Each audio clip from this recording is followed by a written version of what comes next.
The chamber is cold. Stone walls drink in the flickering light of oil lamps, and outside the Mediterranean wind carries the salt of an empire that believes it will never fall. Inside this room, men in robes the color of dried blood sit in a half circle, their faces carved from shadows and conviction. Before them lies a collection of texts, some bound in leather, others rolled tight as secrets. One by one, they lift each scroll, each codex, and speak its name aloud. Some are blessed with nods.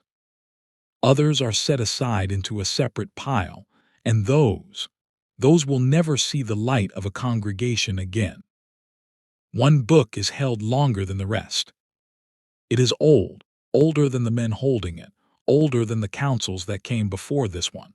Its pages speak of things that happened when the world was young, when heaven had not yet locked its gates, and when beings of fire and light descended from the sky not to save humanity, but to taste it.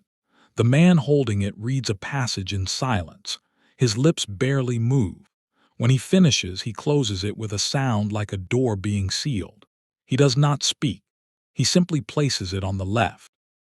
The pile of the forbidden, the pile of the lost. One of the church fathers, his name will not matter to history, leans forward and whispers a question that will echo for 2,000 years. What do we tell them when they ask why? The answer comes quick, rehearsed, absolute.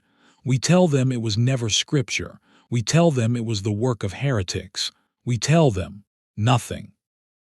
And just like that, the Book of Enoch is removed.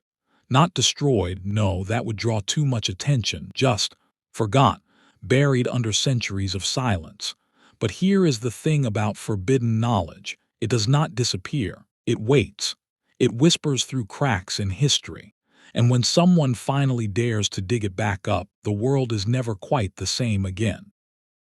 So what was in that book?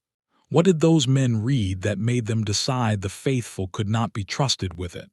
What story, what revelation, was so dangerous that it had to be erased from the canon, hidden from the masses, and condemned as apocryphal fantasy? You are about to find out, and once you do, you will understand why they were afraid. But before we descend into the depths of what was hidden, do me a favor, hit that like button, subscribe to the channel, and drop a comment below telling me where in the world you're watching from. This community is growing because of you, and every single one of you matters. Now, let's go back, way back, to time before the flood, before the law, before the world forgot what it once knew. Before the boundary broke. Close your eyes and try to imagine a world you have never seen. Not the world of your childhood or the ancient civilizations you learned about in school. Go further back. Back before Babylon rose from the dust, before Egypt carved gods into stone, before the first king ever wore a crown or the first priest ever claimed to speak for heaven. Back to a time when there were no nations, no cities, no borders drawn in sand. Only tribes. Only families scattered like seeds across an earth still wet with the memory of creation. The sky in those days was different. It was whiter somehow, clearer. At night the stars did not just shine, they spoke. People watched them the way you watch a face, searching for meaning, for pattern, for answers. And sometimes the stars answered, not with words, with presence, with movement, with the sudden, inexplicable knowledge that something, someone, was watching back. There were no scientists to explain it away, no philosophers to reduce the divine to metaphor. When the people of that age saw something that should not be possible, they did not doubt their eyes. They fell to their knees, or they ran. Because in that world the membrane between heaven and earth had not yet hardened into myth. The supernatural was not super, it was simply natural, expected, feared. Angels walked the edges of human campfires. Not often, but often enough that grandmothers told stories, and those stories were not dismissed as fairy tales. They were survival instructions. And then one day the boundary broke, not by accident, not by the will of God, but by choice, by rebellion, by 200 angels who looked down at the daughters of men and made a decision that would curse the world for 1,000 generations. But to understand why they fell, you need to understand the one man who saw it all and lived to tell the story.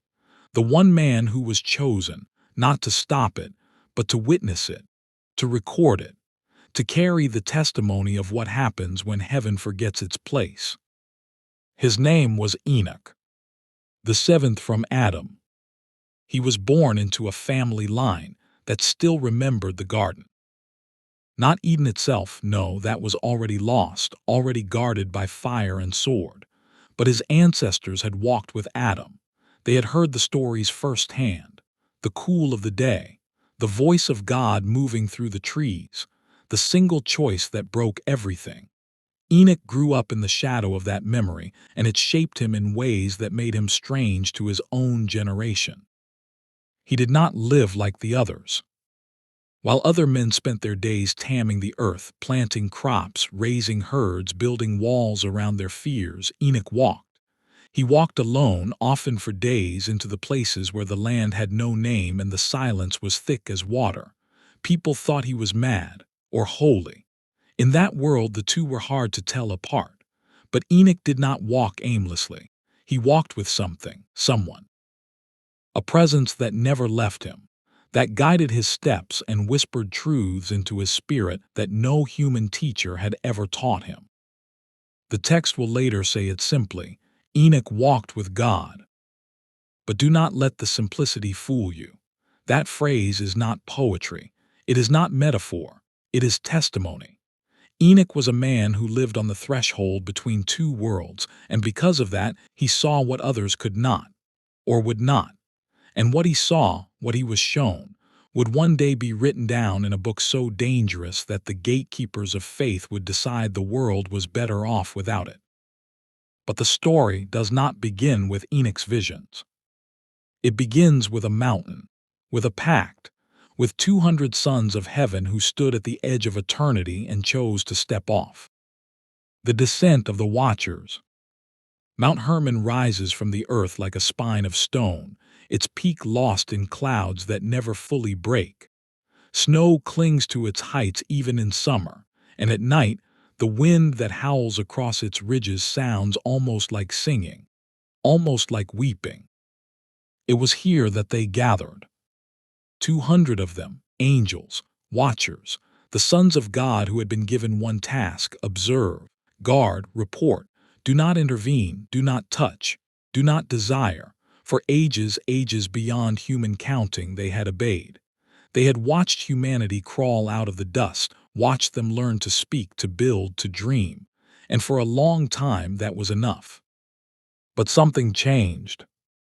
Maybe it was the way human women laughed.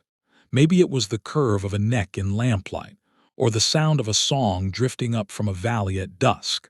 Maybe it was simply the ache of being eternal, of watching a world full of life and death and passion and pain, and never, ever being allowed to step inside it. Whatever the reason, the Watchers began to feel something they were never meant to feel. Desire. And desire, unchecked, becomes conspiracy. Their leader was named Semjaza. He was not the most powerful among them. That title belonged to another whose name would soon become synonymous with corruption itself. But Semjaza was the one who first spoke the thought aloud, who turned temptation into proposal, into rebellion. The text says he gathered them on Mount Hermon and made them swear an oath, not to God, to each other, a pact bound by mutual damnation, because even angels know that some doors, once opened, cannot be closed. Let us choose wives from among the daughters of men, Semjaza said, and let us father children with them. The words hung in the air like smoke. Some hesitated, not out of righteousness, but out of fear. They knew what this would cost. They knew heaven would not forgive it, but Semjaza was clever. He did not appeal to their courage. He appealed to their cowardice. If I alone do this thing, he said, I will bear the punishment alone. But if we all swear this oath, if we all descend together, then none of us can turn back. None of us can betray the others. We will be bound. We will be guilty. We will be equal. And so they swore. 200 voices speaking as one. 200 angels sealing their fate on a mountaintop that still bears the name of their crime. Hermon, from the Hebrew word Herm, curse, the mountain of the oath, the mountain of the fall. Then as the sun set and the stars opened like eyes above them, they descended, not in glory, not in light, but in hunger, in defiance, in the oldest and most human of all emotions, the belief that they deserved more. And the moment their feet touched the earth as beings of flesh and desire, the world began to rot from the inside. The corruption begins. At first it was beautiful. That is what no one talks about. That is what makes the story so dangerous. The angels did not arrive with claws and fangs. They arrived as gods, as saviors, as the answer to every prayer humanity had whispered into the void. They were tall, radiant, impossibly strong. Their voices could calm storms or shatter stone. When they walked into a village, people fell to their knees. When they smiled, women forgot their names. And the watchers chose, not randomly, not humbly.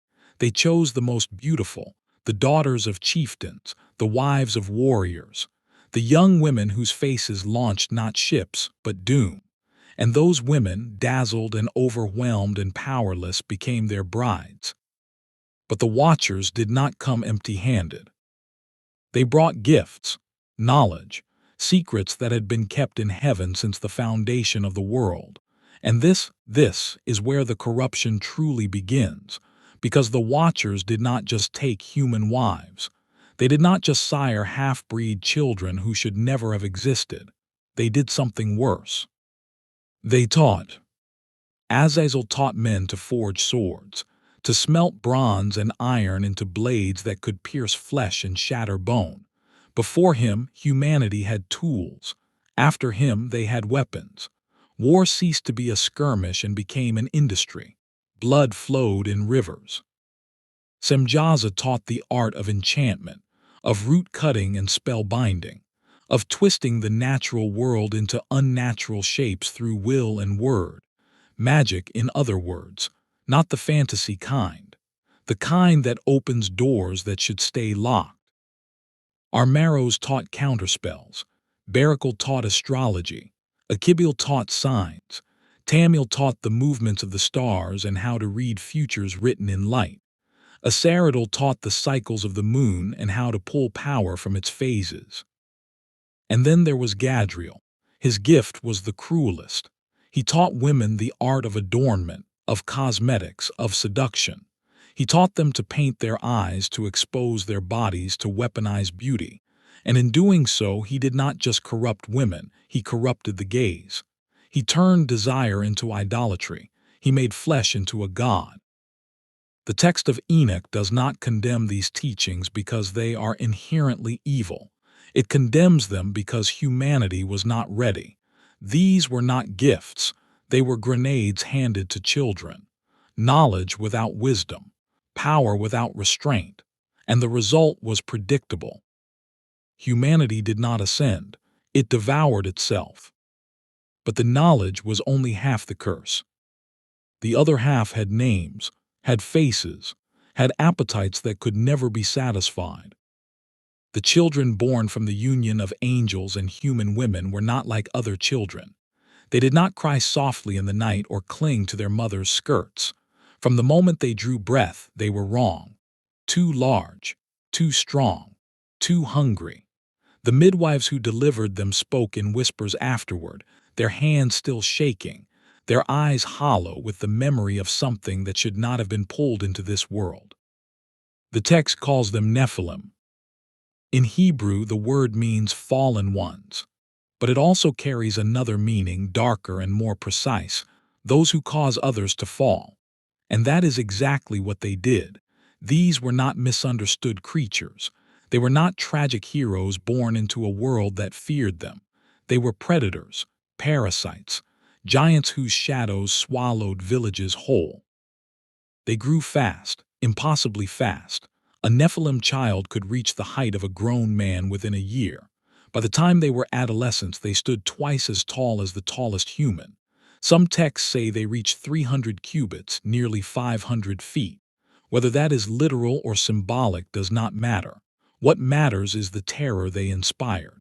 What matters is that when a Nephilim walked, the ground trembled. When they spoke, people obeyed. And when they were hungry, they ate everything. At first it was animals. Entire herds vanished overnight. Flocks of sheep gone.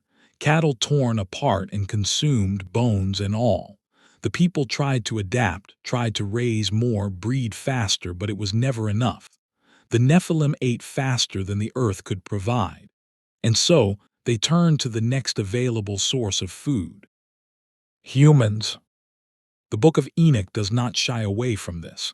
It states it plainly, brutally. And they began to sin against birds and beasts and reptiles and fish, and to devour one another's flesh and drink the blood. Cannibalism. Not as ritual, not as madness, but as diet, as necessity. The Nephilim consumed the world, and when the world ran out, they consumed each other. But even that was not the worst of it. Because the Nephilim did not just destroy with their mouths, they destroyed with their presence, with their very existence. The text says they were against nature, and that phrase is key. Their blood was a contradiction, half holy, half mortal, neither fully spirit nor fully flesh. They existed in a state of cosmic violation, and that violation leaked into the world like poison into a well. Wherever they walked, the land sickened, crops withered, women miscarried, animals were born twisted, malformed, shrieking. The boundary between life and death grew thin and things began to slip through, spirits, demons. The text will later call them the evil spirits that wander the earth, but their origin is here. They are the disembodied souls of the Nephilim, creatures that were never supposed to exist, and therefore have no place to go when they die. They are hunger without a body, rage without flesh, and they are still here. But that revelation comes later. For now, understand this. The world in Enoch's time was not just wicked, it was broken. The fabric of creation had been torn, and through that tear chaos poured like flood water. The strong devoured the weak. The corrupt taught corruption. Violence was not a crime, it was currency. And in the midst of it all, the Watchers sat enthroned like kings, surrounded by their monstrous offspring, watching the world burn and calling it progress. And God was silent. Or so it seemed. The man who walked between worlds. Enoch saw it all. He walked through villages where children no longer played because there were no children left. He passed fields stained red with blood that would not wash away. He heard the screams in the night, sometimes human, sometimes not.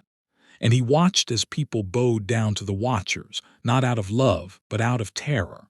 Out of the desperate, hollow hope that submission might buy them one more day of life. It would have been easy to despair, to decide that this was simply what the world had become, and there was nothing to be done but survive it. But Enoch was not like other men.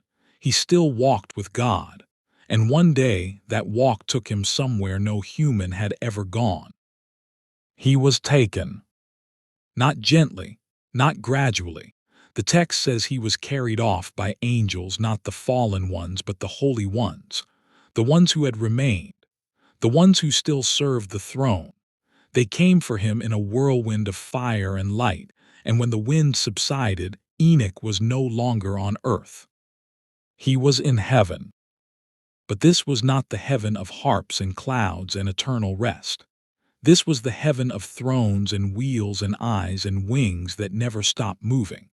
This was the heaven of order, the place where every atom of creation is accounted for, where every law is written in stone that predates stone, where the presence of God is so overwhelming that even the highest angels cover their faces and tremble. Enoch was brought before the throne. He does not describe what he saw there, or perhaps he did and the words were too dangerous to preserve. What we have instead is this. Enoch stood before the Ancient of Days and he was given a mission, not to save the world, not to stop the Watchers, but to pronounce judgment, to be the voice of divine justice in a world that had forgotten what justice was. And his first task was the hardest. He was sent to the watchers themselves, to Semjaza and Azazel and all the rest, to the angels who had abandoned heaven for the taste of flesh and the thrill of rebellion. And Enoch, this fragile human who should have been crushed by their presence, stood before them and spoke the words of God. You will have no peace. The watchers plead. Imagine their faces when they saw him. Enoch, a man, a mortal, standing in their halls, his eyes blazing with a light that was not his own. The watchers had grown accustomed to being worshipped, to being feared, to being obeyed without question. And now this human, walked among them as if he belonged there, as if he had authority. At first they were angry. Who was this man to speak to them? Who was this dust-born creature to carry the words of a God they had already defied? But then Enoch spoke, and the words came out with a weight that bent the air. He told them what he had seen, the throne, the judgment, the verdict. And as he spoke, something shifted in the room.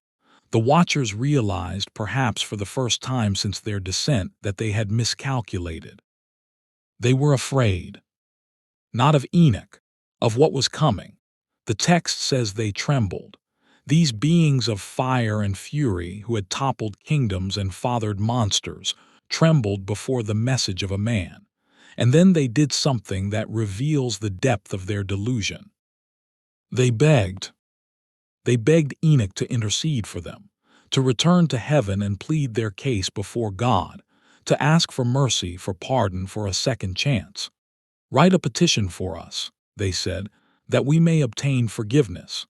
As if sin of this magnitude could be petitioned away, as if contracts signed in rebellion could be voided through negotiation.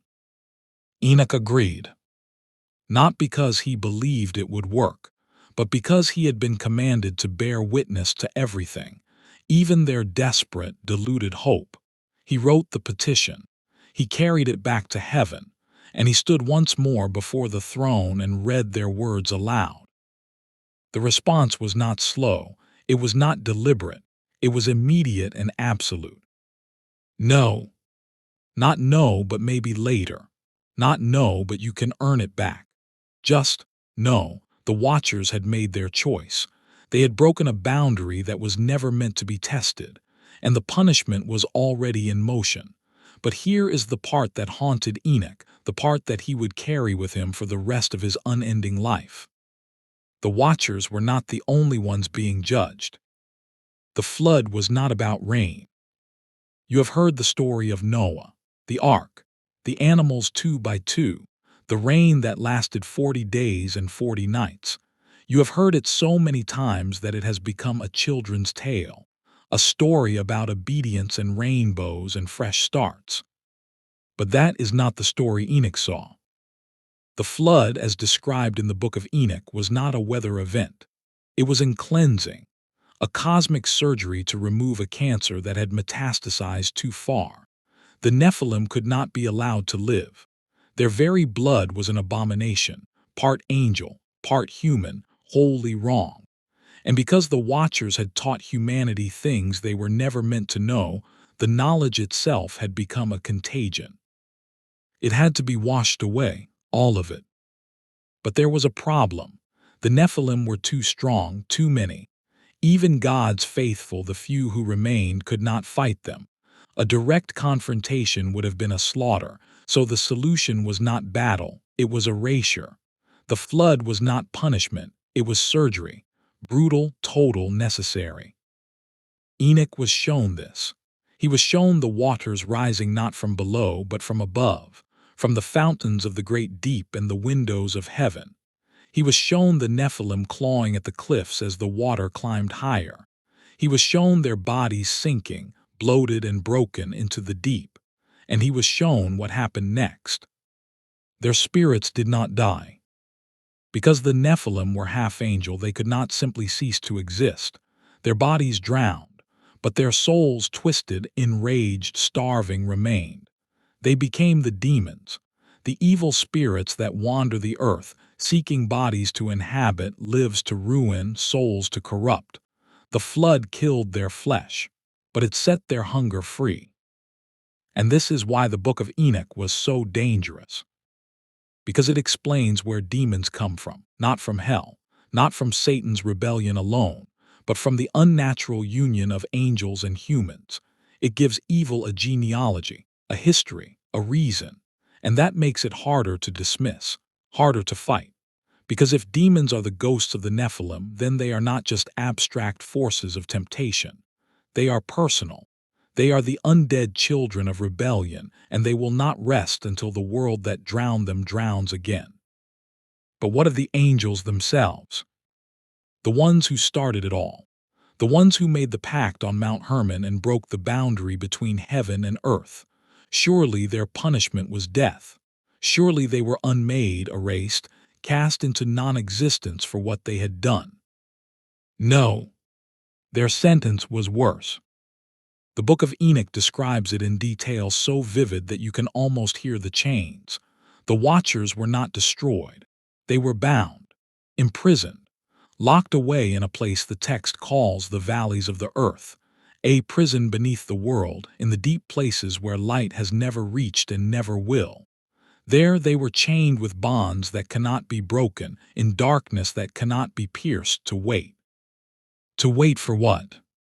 For the final judgment, for the day when all accounts are settled and all debts are paid in full.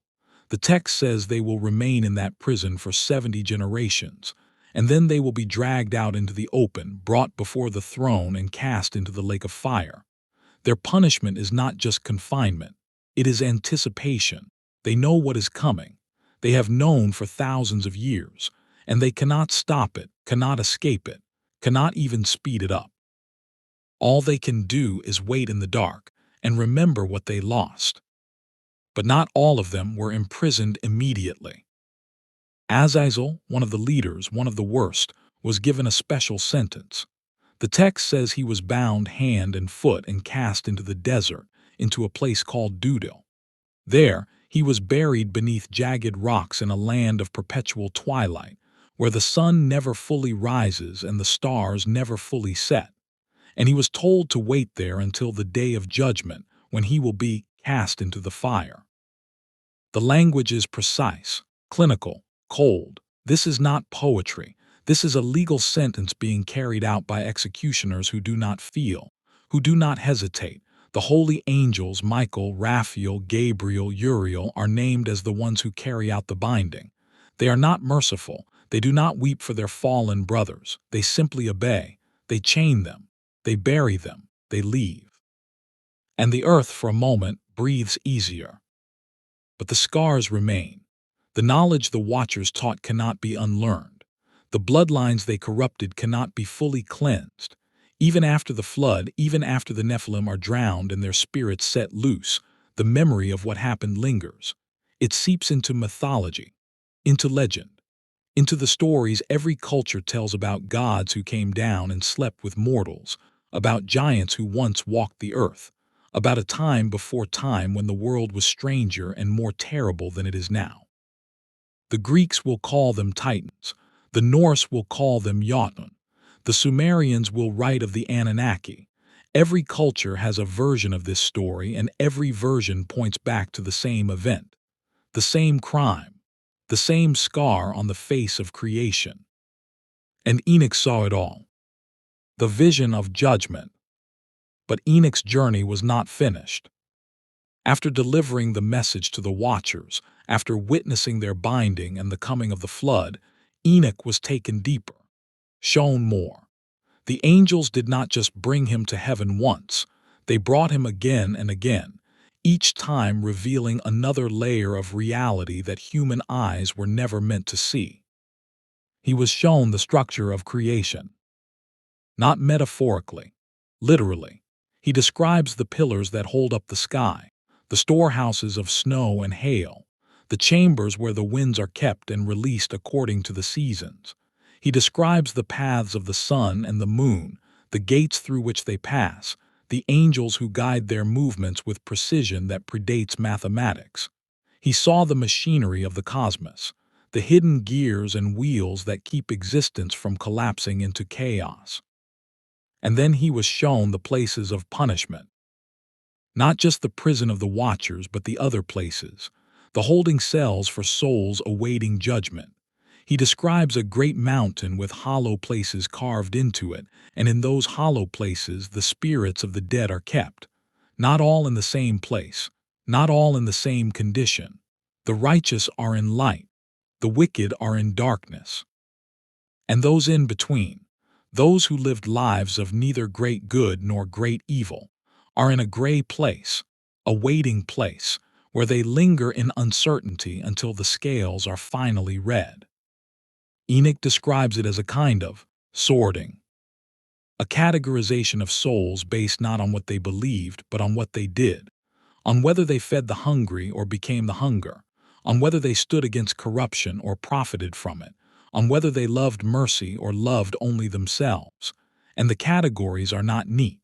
They are not clean. There are souls who scream in the dark, insisting they were righteous.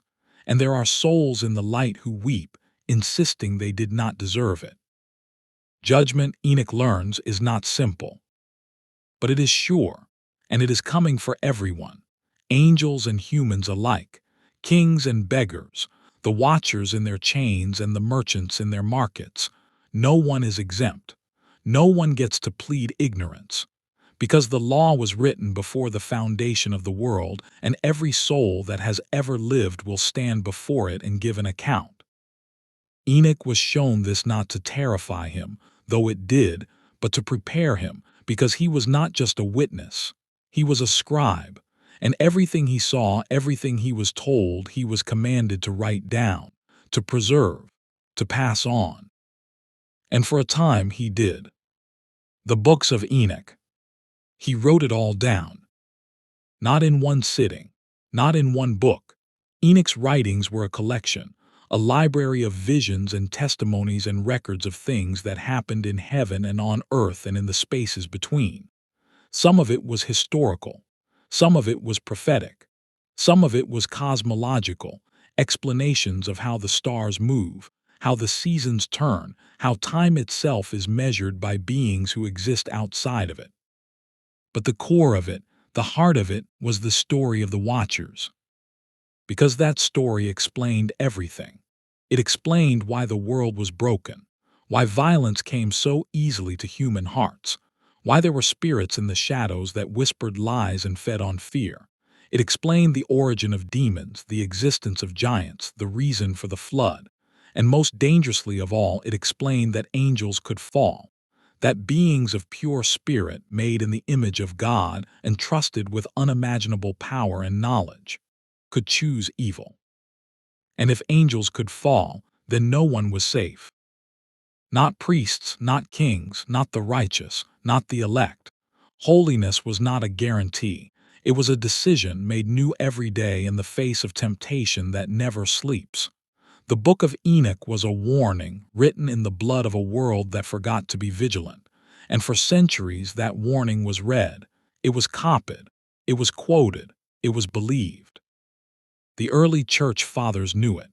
Tertullian called it Scripture. Origen referenced it. Clement of Alexandria taught from it. The Epistle of Jude, included in the New Testament canon, quotes it directly. Jude 1:14-15 reads almost word for word from the Book of Enoch's prophecy. Behold, the Lord comes with 10,000s of his saints to execute judgment on all. So the early Christians knew. They read Enoch. They accepted his testimony. They believed that the Watchers had fallen, that the Nephilim had lived, that the flood was more than just rain and obedience. They believed the world had been invaded once, and that it could be invaded again. So why did the book disappear? The Council's dilemma. By the 4th century, Christianity was no longer a fringe movement. It was an empire. Constantine had converted. The cross had gone from a symbol of execution to a symbol of power. Churches were being built with imperial money. Bishops were being appointed with political authority. And with that growth came complications. The faith needed to be unified, standardized. There were too many texts circulating, too many teachers claiming revelation, too many versions of the story. So councils were called, Nicaea, Laodicea, Carthage, Hippo. Learned men gathered in marble halls to decide which books were inspired by God and which were merely inspired by men. And the Book of Enoch became a problem. Not because it contradicted Scripture. It didn't. Not because it taught heresy. It didn't. But because it was inconvenient. It raised questions that were easier left unasked. It made spiritual warfare visceral instead of abstract. It gave demons a history, which made them harder to dismiss as mere metaphor. It portrayed angels as beings with free will, which complicated the tidy categories of good and evil. Worse, it empowered ordinary believers. If Enoch, just a man, could walk with God and see the heavens and be entrusted with cosmic secrets, then who needed priests, who needed bishops, who needed a hierarchy to mediate between the soul and the divine? The Book of Enoch was dangerous precisely because it was democratic. It suggested that revelation was not the exclusive property of the ordained, that God could speak to anyone, show anyone, use anyone. And that terrified the gatekeepers. So they ruled against it, not loudly, not with fanfare. They simply left it off the list. When the canon was finalized, Enoch was absent, and over time, absence became erasure. Scribes stopped copying it. Preachers stopped referencing it. Scholars stopped teaching it. Within a few generations, most Christians had never even heard of it. But it did not die. The Ethiopian Orthodox Church kept it. They never stopped copying it, never stopped reading it, never stopped believing that it was Scripture. And in the deserts of Africa, in monasteries carved from stone, the Book of Enoch survived, waiting, preserved by monks who believed that someday the world would need it again. They were right. The rediscovery. In 1773, a Scottish explorer named James Bruce was traveling through Ethiopia when he heard rumors of an ancient text, a book that had been lost to Europe for over 1,000 years, a book that told the story of angels and giants and a man who never died. Bruce managed to acquire 3 copies of the manuscript, and when he returned to Europe, the scholarly world erupted. This was the Book of Enoch, the actual Book of Enoch, not a fragment, not a reference. The full text preserved in Ge'ez, an ancient Ethiopian language. Scholars descended on it like archaeologists uncovering a tomb. They translated it, analyzed it, compared it to other ancient texts. And what they found confirmed what many had suspected but few had dared to say aloud. The early church had known far more than it admitted. The rabbis had debated Enoch's writings for centuries. The Dead Sea Scrolls, discovered in 1947, contained multiple copies of Enoch fragments, proof that the text was widely read and revered in the centuries before Christ. Jesus himself would have known these stories, would have heard them taught in the synagogues, would have understood the references to the Son of Man that appear throughout Enoch and that he later applied to himself. The Book of Enoch was not fringe literature. It was foundational literature. It shaped the worldview of Second Temple Judaism. It influenced the language of the New Testament. It provided the backdrop against which the entire drama of the Gospels played out. And then it was buried. Not because it was false, but because it was too true, too revealing, too uncomfortable. So what exactly did the councils find so threatening? Let's be specific. Let's pull back the curtain and examine the passages, the concepts, the implications that made powerful men decide this book was better left in the shadows. Because it was not just one idea. It was a cascade of them, each one undermining a pillar of institutional control, each one handing power back to the individual believer, each one suggesting that the war between good and evil was far more complex, far more physical, and far more present than Sunday sermons dared to admit. First, the Watchers had free will. This is the nuclear core of the problem. In the comfortable theology that developed over centuries, angels became nearly robotic, servants of God who existed in perfect obedience, incapable of genuine rebellion except for the one famous case of Lucifer's pride. They were functionaries, holy bureaucrats, safe, predictable. But Enoch tells a different story. The watchers were not compelled to fall. They were not deceived. They chose. 200 of them gathered, discussed, debated, and then collectively decided to abandon their posts and pursue their desires. They had agency. They had will. And that means every angel does, which means the unseen world is not a static hierarchy. It is a battleground of ongoing choices, ongoing loyalties, ongoing temptations. If angels can fall at any time, then the spiritual realm is not secure. It is volatile, and that makes the universe feel suddenly much more dangerous. Second, the Nephilim were real. Not symbolic, not allegorical, real. Giants born from the union of angels and humans who walked the earth, consumed its resources, and terrorized its inhabitants until God himself had to intervene with a planetary reset. The Book of Enoch describes them in detail, their size, their appetites, their violence. It names their fathers. It tracks their lineages. And this creates a massive problem for theology. Because if the Nephilim were real, then the flood was not primarily about human wickedness. It was about genetic contamination. It was about stopping a hybrid race that should never have existed, which means Noah was not chosen because he was the most righteous man on earth, though he was righteous. He was chosen because his bloodline was pure. The text says he was perfect in his generations, a phrase that has nothing to do with moral perfection and everything to do with genealogy. Noah's family was fully human, uncorrupted by angelic DNA, and that is why they were saved. The flood was not God losing his temper. It was God performing emergency surgery on a creation that had been invaded and infected. And if that is true, then Genesis 6 is not a strange little tangent about sons of God taking wives. It is the explanation for everything that follows: the flood, the command to wipe out the Canaanites, the terror of the Israelites when they saw giants in the promised land. All of it traces back to this. The watchers left hybrids behind, and those hybrids did not fully die out. Which brings us to the third problem. Third, the demons are not fallen angels. This is the detail that rewrites demonology from the ground up. In popular theology, demons are simply the angels who followed Lucifer in his rebellion, fallen spirits who now serve Satan and torment humanity. But the Book of Enoch draws a clear distinction. The watchers, the fallen angels, are bound, chained, imprisoned beneath the earth, awaiting final judgment. They are not free to roam. They are not possessing people or whispering in ears or appearing as shadows in the corner of your vision. They are locked away. So where do demons come from? From the Nephilim.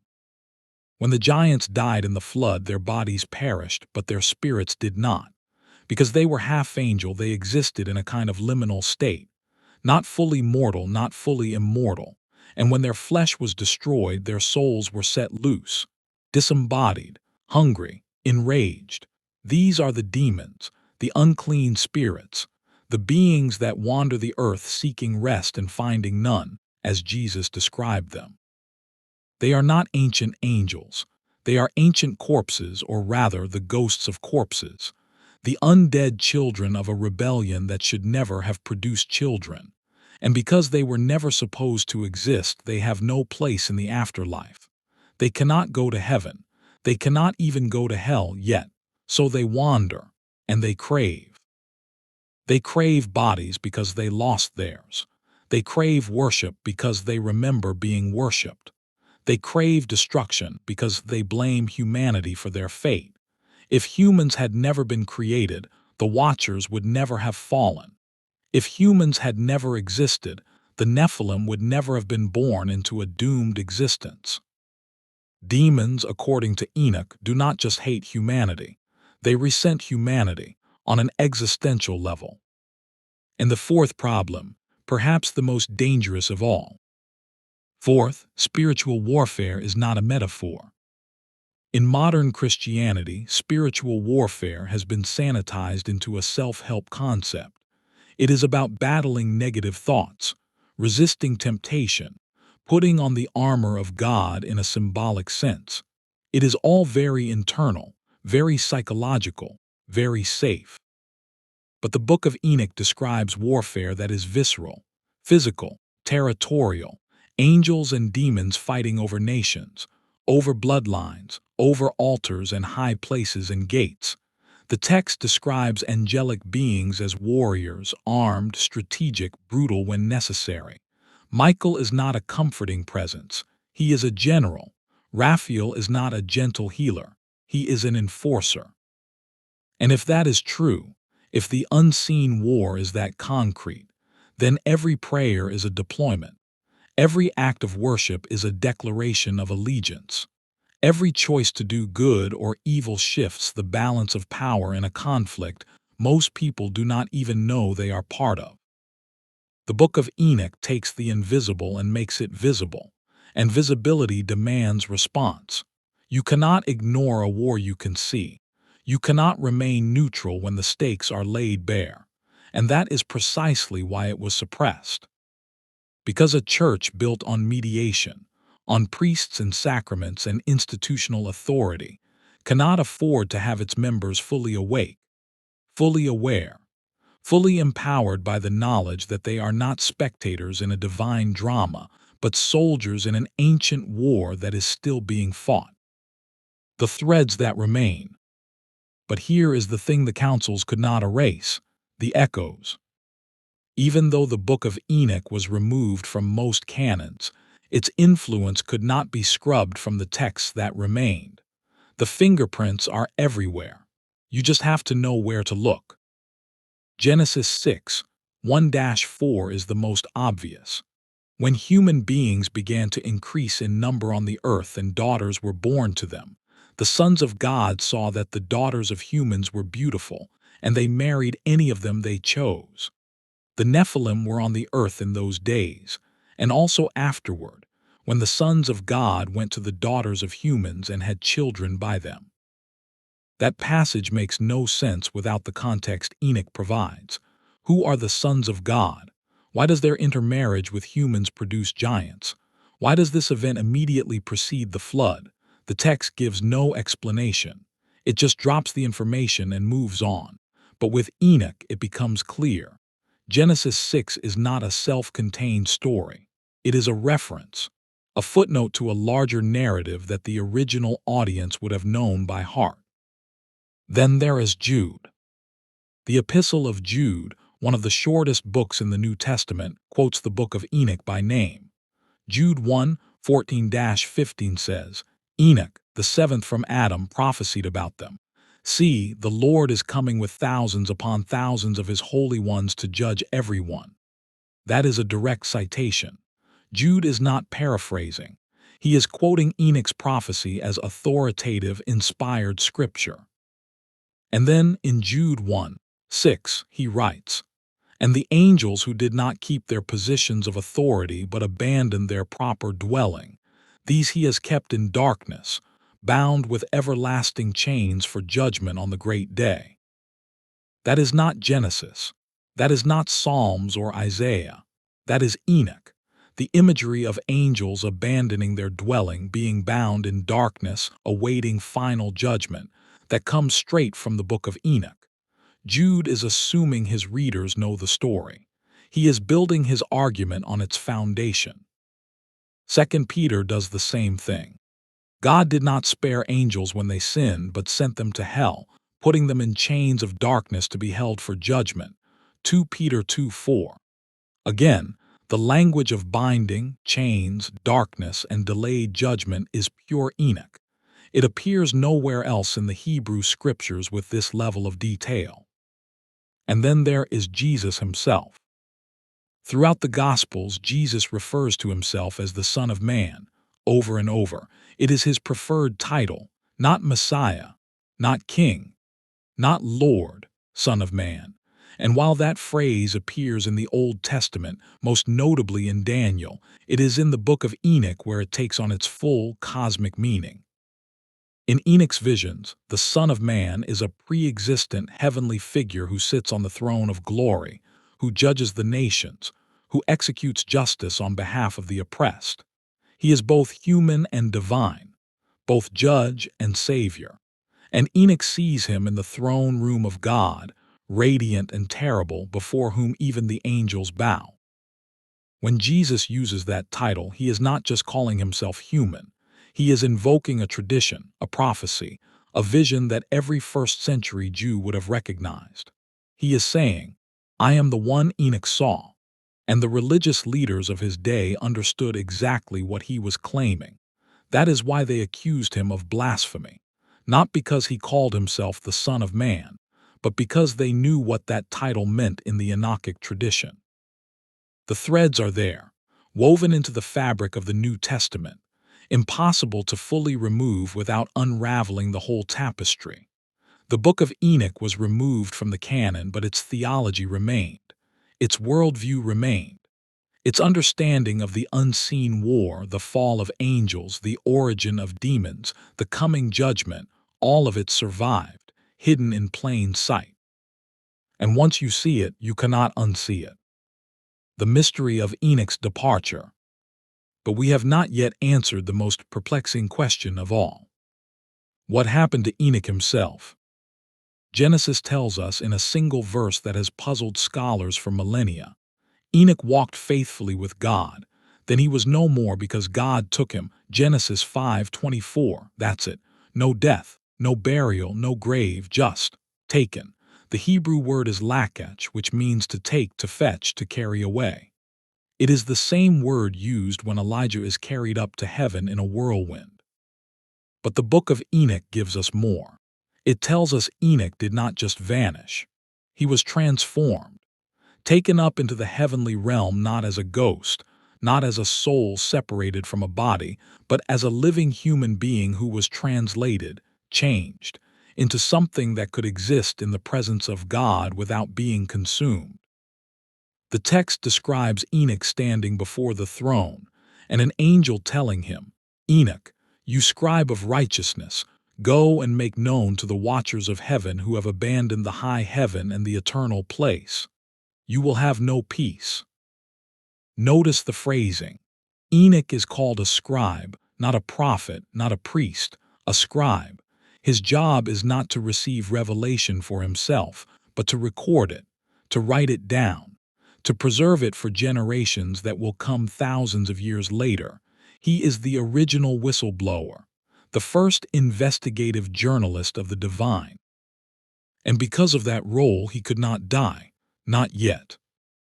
The text says Enoch was preserved, kept alive in the heavenly places, for a purpose that has not yet been fully revealed. Some Jewish traditions say he became the angel Metatron, the lesser YHWH, the scribe of heaven who sits at the entrance to the throne room and records every deed of every soul. Others say he is still waiting, still watching, still writing, until the final age when he will return to bear witness one last time. Revelation 11 speaks of two witnesses who will appear in the last days, who cannot be killed until their testimony is complete, who will prophesy for 1,260 days and then be struck down, only to rise again. Many scholars believe one of those witnesses is Enoch, because he never died, because his testimony is not finished, because the story of the watchers is not over. It is just paused. But let us return to the question that haunts every page of Enoch's testimony. Why did the Watchers teach humanity what they taught? It was not random. It was not chaotic. Each angel who descended brought a specific piece of knowledge, a specific craft, a specific corruption. And when you list them out, when you see them together, a pattern emerges, a strategy. These were not gifts given in love. They were weapons handed to children, tools of self-destruction wrapped in the language of enlightenment. Azazel taught metallurgy and weaponry, swords, knives, shields, breastplates, the technology of war. Before him, conflicts were settled with stones and fists.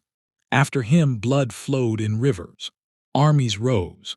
Empires were built on the backs of those who could forge better blades, sharper edges, stronger armor. Violence became industrial. But that was just the beginning. Azazel taught enchantments and root cutting, what we would call pharmacology and sorcery, the knowledge of which plants could heal and which could kill, which roots could open the mind and which could close it forever. This was not medicine. This was control. The ability to alter consciousness, to bind wills, to manipulate reality through substances and spoken words. It was the birth of both healing and poison, and humanity was given no wisdom to tell them apart. Our marrows taught the resolving of enchantments, countermagic, the knowledge of how to break spells, undo curses, reverse what had been bound. On the surface, this seems helpful, protective. But think deeper. If you teach someone how to break a curse, you are also teaching them that curses work. You are validating a system of spiritual manipulation. You are opening a door that swings both ways. Barakel taught astrology, the reading of stars, the mapping of fates, the belief that human destiny is written in the sky and can be read by those with eyes to see. This was not astronomy. This was fatalism dressed as science. The idea that you are not free, that your choices are predetermined, that the cosmos has already decided your end and all you can do is submit to it. Azazel taught signs and omens, how to read the flight of birds, the entrails of animals, the patterns of smoke and shadow. Divination, the attempt to pierce the veil of time and see what is coming. And with that knowledge came anxiety, obsession, the endless, maddening need to know the future instead of trusting the one who holds it. Tamil taught astronomy, not the science of stars but their movements, the mechanical understanding of how celestial bodies operate, and with that came the death of wonder, the reduction of the heavens from a testimony of God's glory to a clockwork mechanism. Beautiful, yes, ordered, yes, but no longer alive, no longer speaking. And then there was Gadriel. His name means God is my helper, but his gift was the cruelest. He taught humanity vanity. He taught women to adorn themselves, cosmetics, jewelry, the art of enhancement and seduction. He taught men to see women not as partners, not as image bearers, but as objects to be desired and possessed. And he taught women to see themselves the same way. This was not about makeup. It was about the weaponization of beauty, the reduction of worth to appearance, the birth of a lie that has echoed through every generation since, that your value is in how you look, not in who you are. Every one of these teachings had a common thread. They shifted humanity's gaze, away from God, away from trust, away from dependence on the Creator, and toward self-sufficiency, toward control, toward the belief that if you could just master the right knowledge, the right craft, the right system, you could become your own God. Sound familiar? The serpent's echo. Because this is not a new strategy. It is the oldest strategy, the same lie whispered in the garden. You will be like God, knowing good and evil. The promise that knowledge, the right kind of knowledge, can elevate you beyond your design, can make you something you were never meant to be. The Watchers did not invent that lie. They simply repeated it, amplified it, gave it flesh and evidence. They descended from heaven and said, through their very presence, see, the boundary can be crossed, the rules can be broken. You do not have to stay in your lane. You can reach higher. You can take what has been withheld from you. And humanity believed them. Not because the knowledge itself was evil, much of it was neutral, even useful, but because it came without wisdom, without maturity, without the moral framework necessary to wield it responsibly. It was knowledge divorced from relationship, power divorced from accountability. Humanity was handed the keys to the universe and told, figure it out. And they did. They figured out how to kill more efficiently, how to manipulate more effectively, how to control, dominate, and destroy on scales previously unimaginable. The Watchers did not just teach skills, they taught a worldview, a philosophy, a religion. The religion of the self. The belief that you are the center, that your desires matter more than the order of creation, that if you want something, if you need something, then you have the right to take it regardless of the cost. The Watchers modeled this perfectly. They saw, they wanted, they took, and they justified it with power. And the Nephilim, the children of that union, embodied that philosophy in flesh. They were appetite incarnate, hunger without limit, strength without restraint. They consumed everything, animals, humans, each other, because there was no internal law telling them to stop, no voice of conscience, no fear of judgment. They were what humanity becomes when it believes it is its own God. And God looked at that world, at the corruption, the violence, the genetic abomination, the spiritual rot, and he made a decision that still reverberates through history. He pushed the reset button. The flood was not the end. But here is what most people miss. The flood did not solve the problem. It contained it. The Nephilim died. The Watchers were bound. The world was cleansed, but the knowledge remained. The bloodlines were not entirely erased, and the spirits of the Nephilim, those disembodied, ravenous souls, were set loose. Genesis 6:4 contains a phrase that is easy to overlook. The Nephilim were on the earth in those days, and also afterward. Afterward, after the flood, after the judgment, after the waters receded and Noah's family stepped out onto a world that was supposed to be new, the Nephilim were still there, or rather they came back. Not the original giants, they were dead, but their descendants, their genetic legacy, the recessive traits that survived in bloodlines that mingled with Noah's descendants in the generations after the ark. This is why, when the Israelites entered the Promised Land, they found giants. The Anakim, the Rephaim, the sons of Anak, men of such size and strength that the Hebrew spies said, "We seemed like grasshoppers in our own eyes and we looked the same to them." Numbers 13:33. These were not metaphors. These were not exaggerations born of fear. These were the remnants of the Nephilim bloodline, still alive, still strong, still holding territory that God had promised to his people. And God's command was clear: wipe them out, completely. Every man, woman, and child, leave nothing alive.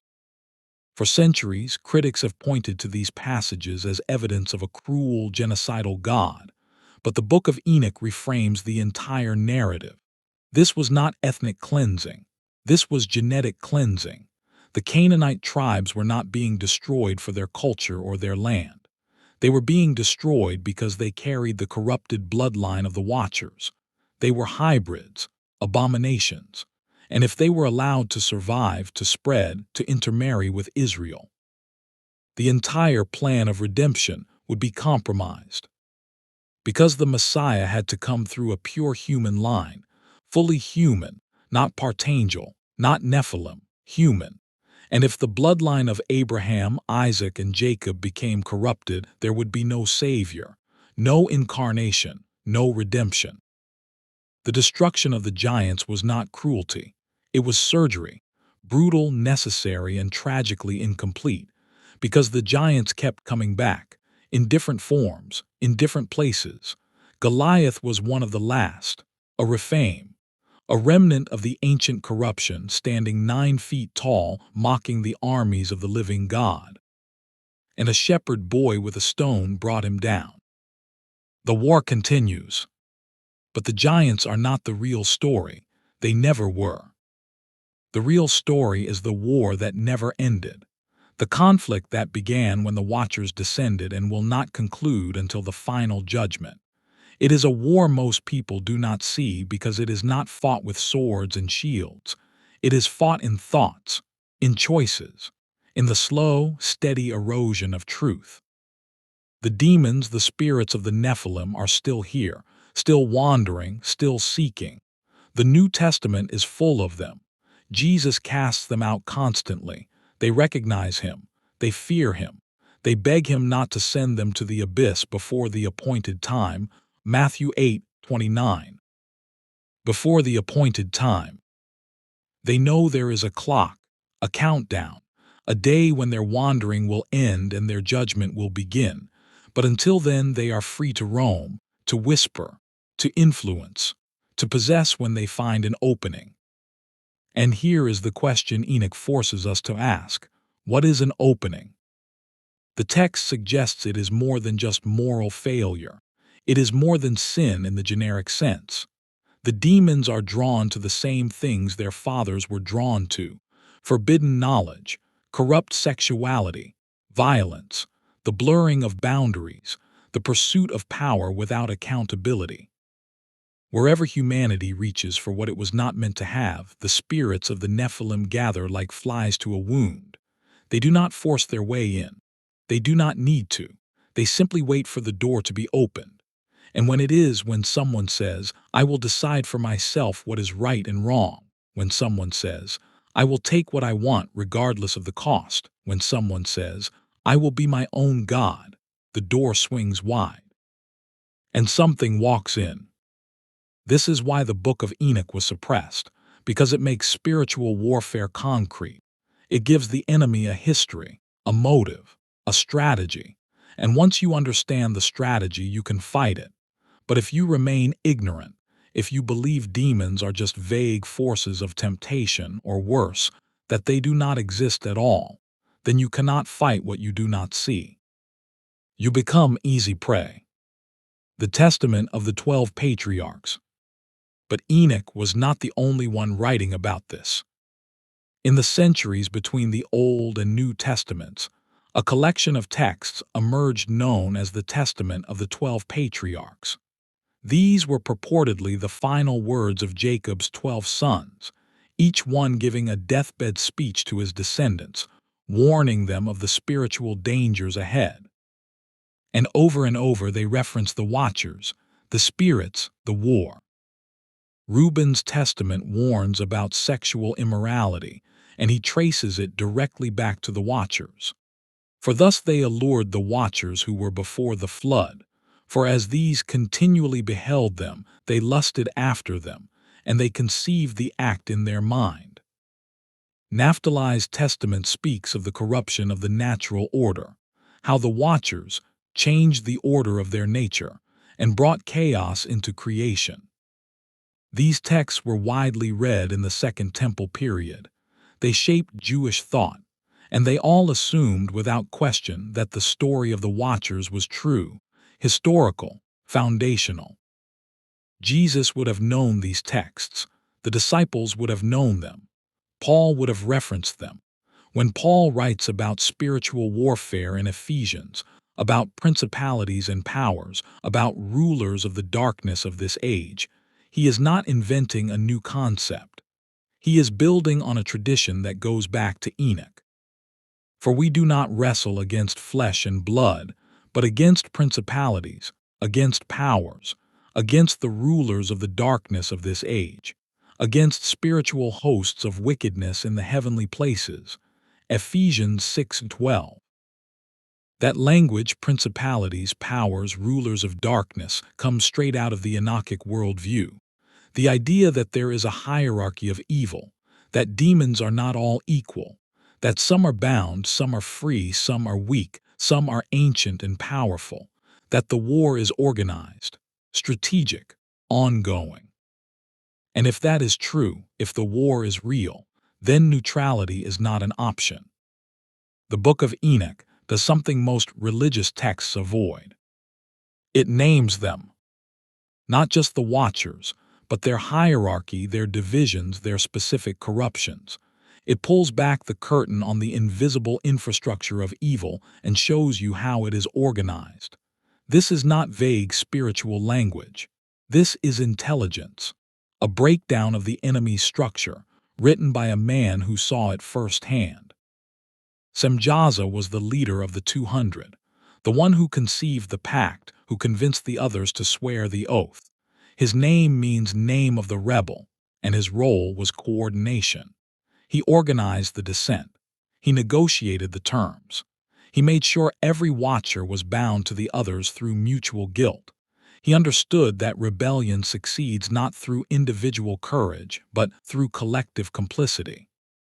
Make everyone guilty, and no one can betray you. Azazel was second in command, but in many ways he was worse. His name means God strengthens, but his legacy is the opposite. He did not just teach warfare, he taught how to make war beautiful, how to craft armor that gleams, weapons that sing as they cut through air. He made violence aesthetic, seductive, honorable. He transformed killing from a necessity into an art form. And when the judgment came, his punishment was unique. While the others were bound together in the valleys beneath the earth, Azazel was bound alone, buried under jagged stones in a desert called Dudil, where the sun never fully rises and never fully sets, a place of perpetual twilight, perpetual isolation, because his sin was not just rebellion, it was innovation. He did not just break the rules, he created new ones. Then there were the others, each with a name, each with a specialization. Barakiel taught astrology, the worship of stars instead of the one who made them. Akibil taught portents and divination, the belief that the future belongs to those clever enough to read it. Tamil taught the movements of celestial bodies, the mechanics of heaven stripped of its wonder. Gadriel taught vanity and seduction. Penamule taught writing, not the recording of history, but the manipulation of truth through ink. Wait, pause there. Penamule taught writing, and according to Enoch that was listed among the corruptions. Not because writing itself is evil, Enoch, after all, is a scribe, but because Penamule taught writing for the purpose of deception, the ability to record lies and make them look like truth, to create false histories, false genealogies, false testimonies, to weaponize language. This is the fallen angel who invented propaganda. And then there is the name that appears in other traditions but is conspicuously absent from Enoch's list of the 200, Lucifer, or more accurately the figure later called Satan, the accuser, the adversary, the serpent in the garden. Where was he during the rebellion of the Watchers? The text does not say, but the implication is chilling. He did not need to descend. He had already fallen.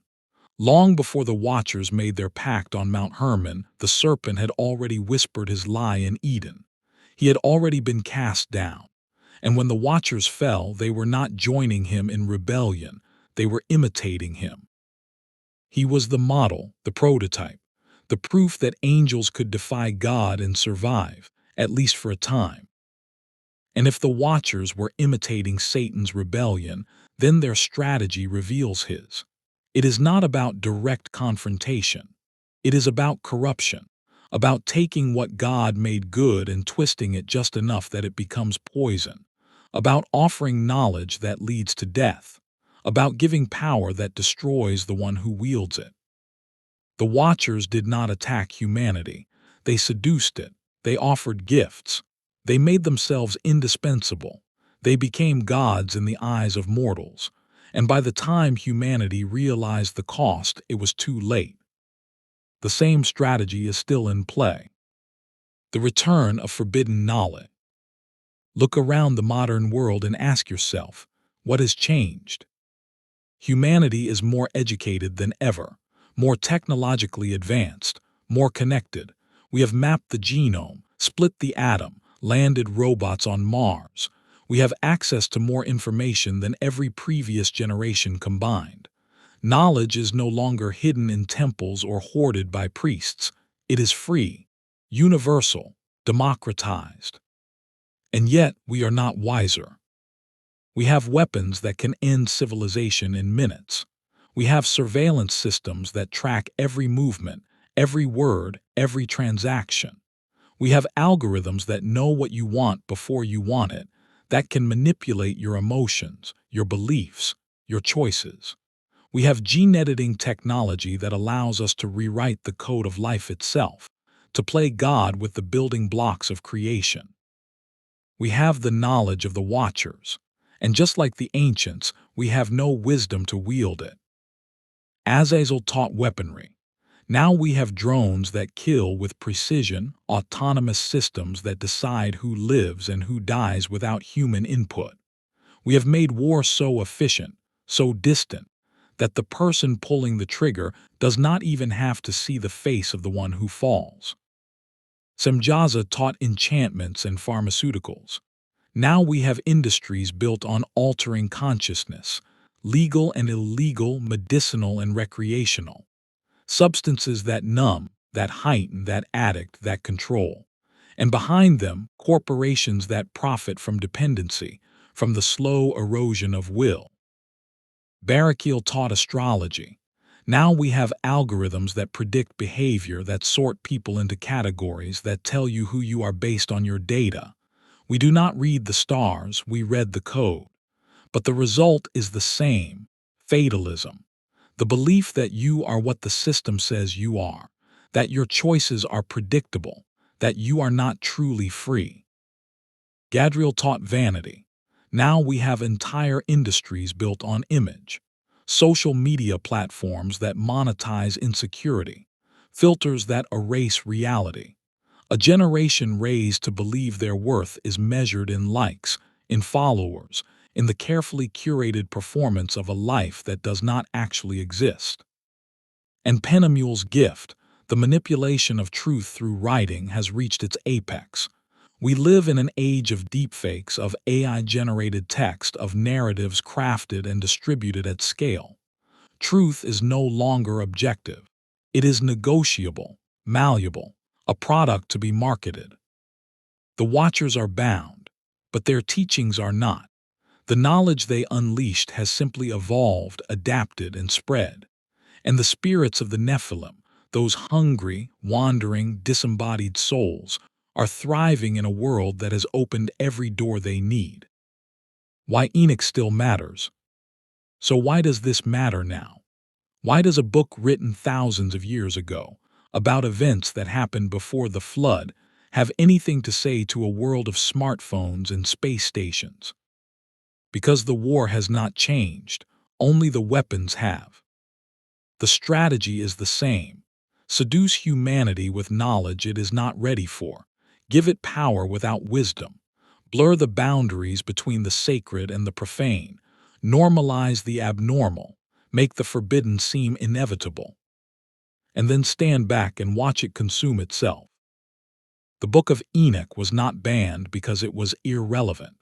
It was banned because it was too relevant, because it gave ordinary believers a framework for understanding the forces working against them. It told them that the world is not just broken by human sin. It is actively being corrupted by intelligent, malevolent beings who have been at this for thousands of years. And once you know that, you cannot unsee it. You start to recognize the patterns, the way certain ideas spread like viruses, the way entire cultures shift, almost overnight, toward beliefs that would have been unthinkable a generation before. The way language is weaponized, redefined, turned against itself. The way beauty is corrupted into lust, strength into violence, knowledge into control. You start to see the fingerprints of something ancient, something patient, something that does not need to win quickly because it has time. But here is what the Book of Enoch also reveals, in the passages the councils could not erase, in the fragments that survived. The outcome is not in question. The final judgment. Enoch saw the end. Not as speculation, not as hope, as fact. He was shown the throne room where every account will be settled. He saw the books opened, books that record every deed, every word, every thought of every being that has ever lived. Angels and humans alike, watchers and Nephilim, kings and beggars. No one escapes the record. He saw the watchers dragged from their prison beneath the earth, brought before the throne, and sentenced to the lake of fire. He saw the spirits of the Nephilim gathered and judged. He saw the human souls who had allied themselves with corruption, who had chosen to worship the Watchers instead of the Creator, cast into the same place. And he saw the righteous rewarded, not with harps and clouds, but with restoration, with the earth remade, with the boundaries repaired, with the return of the world as it was meant to be, heaven and earth in harmony, with no veil between them, no separation, no fear. The Book of Enoch describes this age, the age to come, as the time when the elect will dwell in the light of eternal life, when the faithful will shine like stars, when the righteous will walk with God the way Enoch did, not as a rare exception but as the norm. But before that restoration comes the reckoning. And Enoch's prophecy, the one Jude quotes, is not gentle. Behold, the Lord comes with 10,000s of his saints to execute judgment on all, to convict all who are ungodly among them of all their ungodly deeds which they have committed in an ungodly way, and of all the harsh things which ungodly sinners have spoken against him. Read that again. Notice the repetition.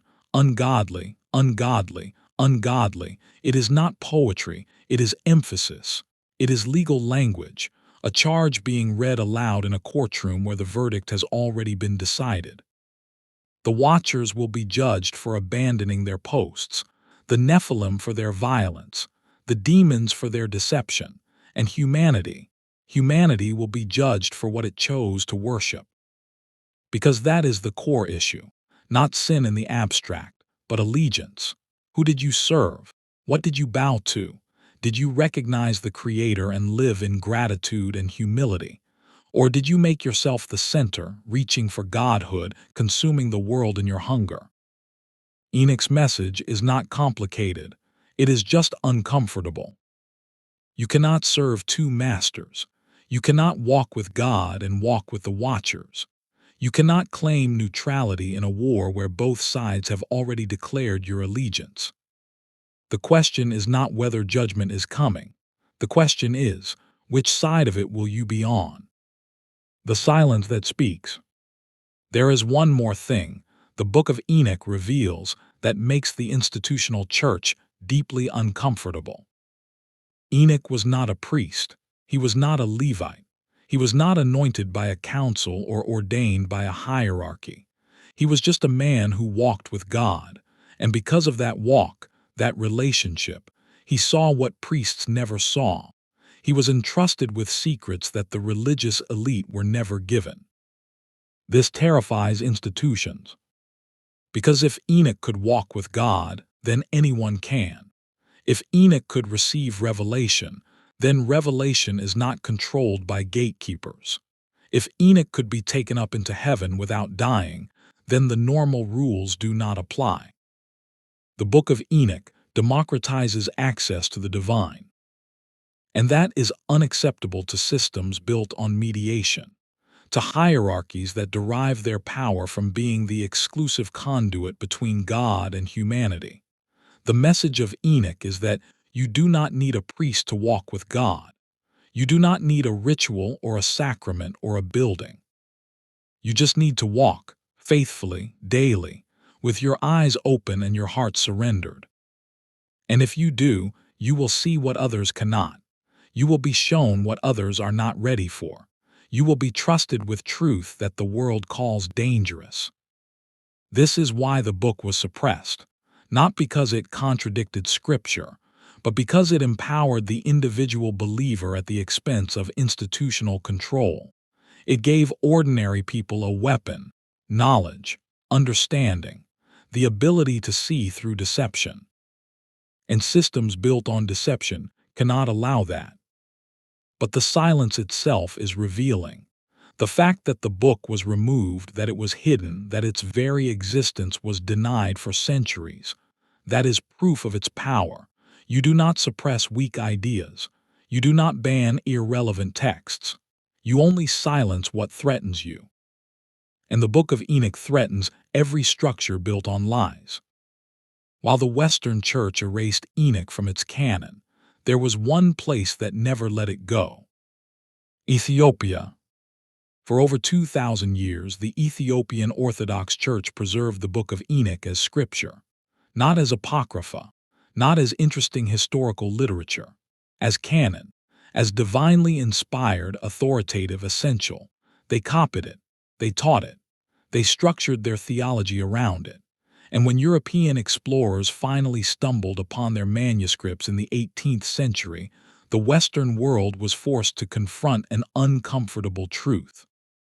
The book they had buried was alive and well, preserved by believers who never got the memo that it was supposed to disappear.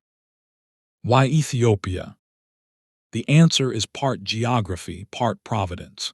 Ethiopia was one of the earliest Christian nations, converted in the 4th century, around the same time the Western councils were finalizing their canon. But Ethiopia was isolated, protected by mountains and deserts, insulated from the political pressures of Rome and Constantinople.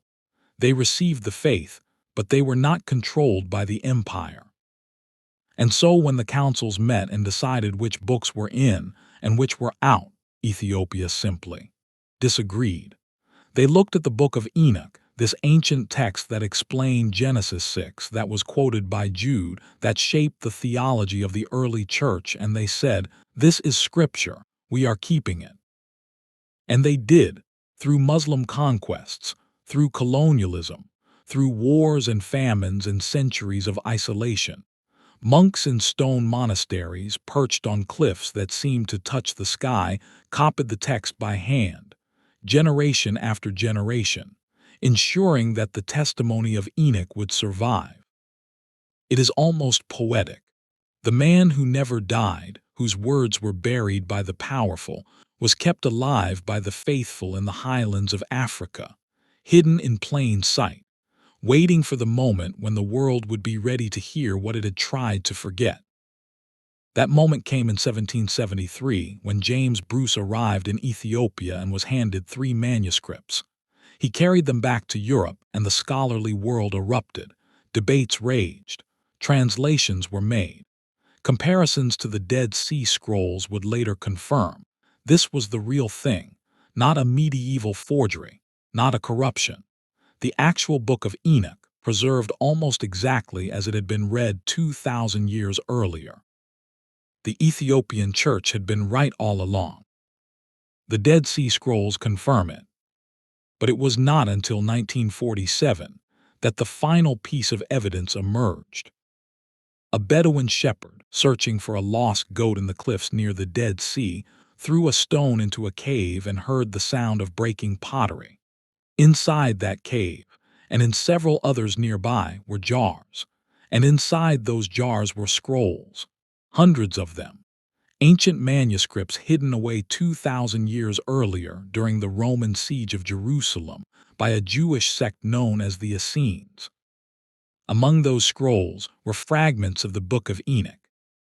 Not one copy, multiple copies, in Aramaic and Hebrew, portions of the text that matched, almost word for word, the Ethiopian manuscripts that had been dismissed by skeptics as later fabrications. Here was proof, sealed in clay and buried in stone, that the Book of Enoch was not a Christian invention. It was a Jewish text, ancient, authoritative, widely read in the centuries before Christ. The Essenes, the community that preserved these scrolls, were not fringe mystics. They were serious students of Scripture, devoted, disciplined, waiting for the Messiah, and they included the Book of Enoch in their library alongside Genesis, Isaiah, and the Psalms. They did not see it as optional reading. They saw it as foundational. And when scholars analyzed the fragments, they found something even more striking. The Book of Enoch was one of the most copied texts in the Qumran library. More fragments of Enoch were found than of most of the books that eventually made it into the Old Testament canon. It was not obscure, it was central. This was the world Jesus was born into, a world where Enoch's testimony was known, studied, believed. When Jesus spoke of angels ascending and descending, John 1:51, his audience heard echoes of Enoch's visions. When he spoke of the Son of Man coming in glory to judge the nations, Matthew 25:31, his hearers recognized the language of Enoch's prophecy. The New Testament was not written in a vacuum. It was written in a culture saturated with the story of the Watchers, the Nephilim, the flood, and the coming judgment. And the writers assumed their readers knew the backstory. But when that backstory was erased, the New Testament became harder to understand. Passages that once made perfect sense became confusing. References became obscure, and entire dimensions of the spiritual war were lost. Until the scrolls were found, and the books were opened, and the testimony of Enoch was heard once more. What it means for you. So now what? You have heard the story. You know what was hidden and why. You know the Watchers fell, the Nephilim walked the earth, and the flood was not just about rain. You know the demons are not fallen angels but the spirits of hybrids that should never have existed. You know the war is real, ongoing, and fought on ground most people cannot see. The question is, what do you do with that knowledge? Because knowledge without response is just entertainment, and the Book of Enoch was not written to entertain. It was written to warn, to equip, to wake people up to the reality of the world they are living in. You are not a spectator. You are a participant. Whether you realize it or not, whether you accept it or not, you are part of the story that began in Genesis 6 and will not end until the final judgment. Every choice you make, every word you speak, every desire you entertain, every allegiance you declare, shifts the balance in a war that is older than civilization. The Watchers wanted humanity to believe it could be its own God. That message has not changed. It is whispered in every advertisement that tells you you deserve more, in every philosophy that says you are the center of your own universe, in every voice that tells you to trust yourself above all else, to follow your heart, to define your own truth. That is not freedom. That is the same lie the serpent told Eve, the same lie the Watchers told the daughters of men, the same lie that drowned the world. And the antidote has not changed either. Walk with God, the way Enoch did, not perfectly, not without questions or doubts or struggles, but faithfully, one step at a time, with your eyes open to the reality of the unseen war and your heart surrendered to the one who has already won it. Because that is the other thing the Book of Enoch reveals, in the passages that make tyrants nervous and demons tremble. The outcome is not in question. The verdict has already been written. The Watchers will be judged.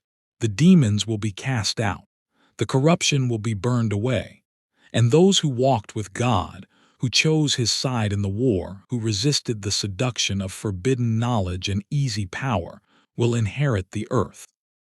Not this broken, blood-soaked, demon-haunted earth, but the one that comes after, the one remade, the one where heaven and earth are no longer separated by a veil, where the presence of God fills every corner, where the righteous shine like stars and the Watchers are nothing but a memory. That is the promise. That is the hope. That is why Enoch's testimony could not stay buried. The unfinished story. But the story is not over. Enoch walked with God and then he was taken. Elijah walked with God and then he was taken. Both men were translated, removed from the earth before they died, and both, according to tradition, are still waiting, still watching, still ready. Revelation 11 speaks of two witnesses who will appear in the last days, two prophets who will testify for 1,260 days, who will have power to shut the sky and turn water to blood, who will be killed and then resurrected after 3.5 days. The text does not name them, but scholars have long speculated.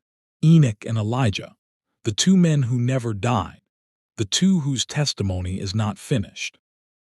And if that is true, if Enoch is still out there, still bearing witness, still waiting for the moment when his words will be needed most, then his message has not expired. It has not become irrelevant.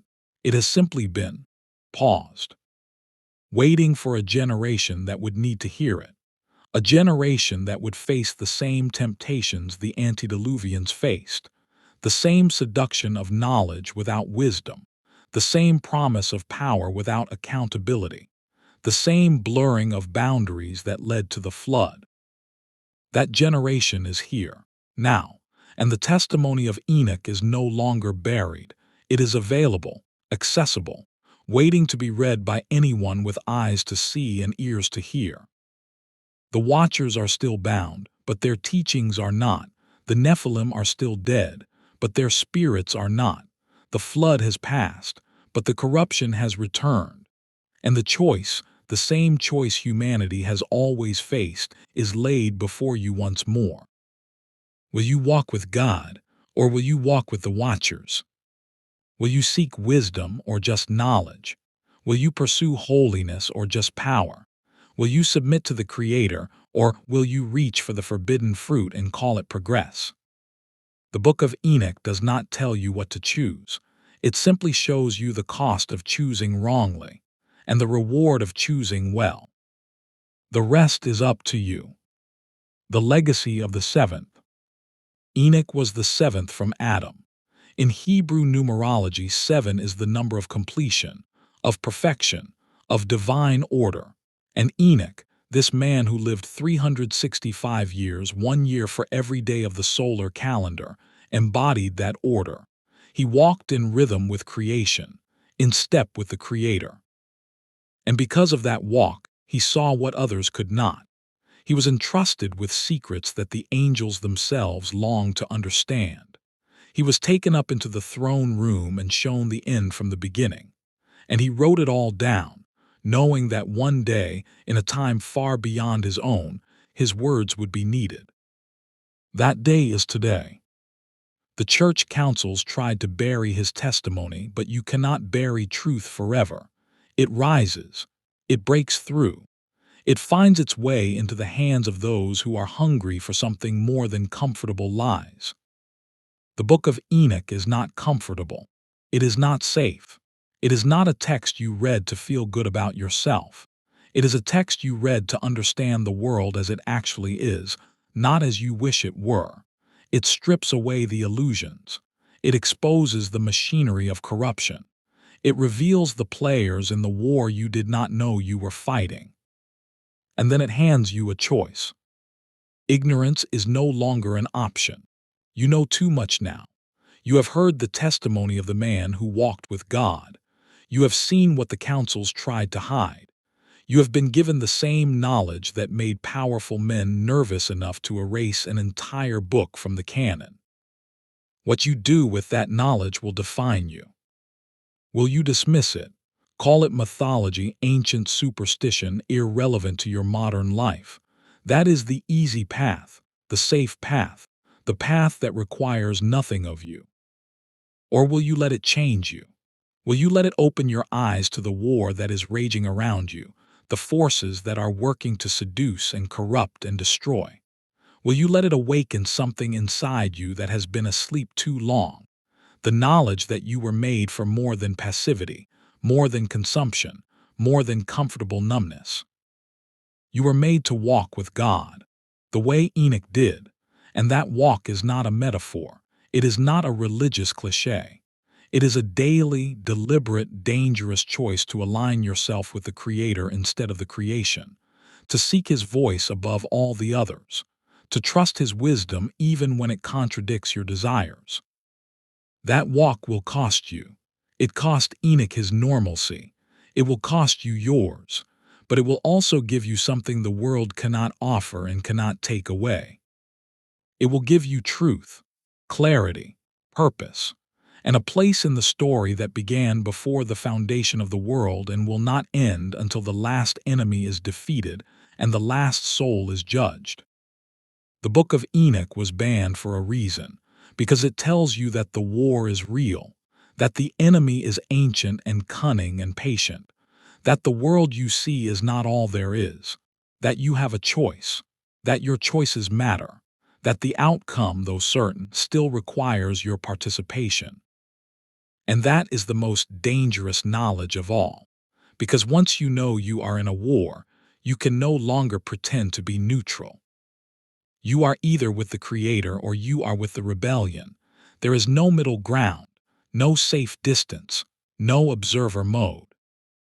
Enoch knew that. He walked the narrow path. He chose the unpopular side.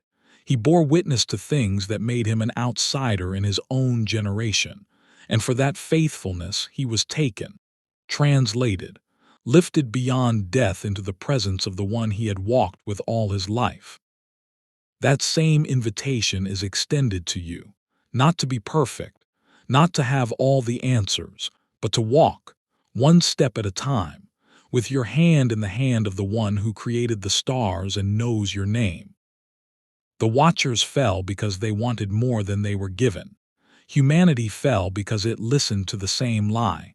But Enoch rose because he wanted only what he was offered: relationship, intimacy, truth. And that is still available, still offered, still waiting for anyone willing to take the first step. The book that would not die. The Book of Enoch was removed from the canon, but it would not die. It survived in Ethiopia. It survived in fragments hidden in caves.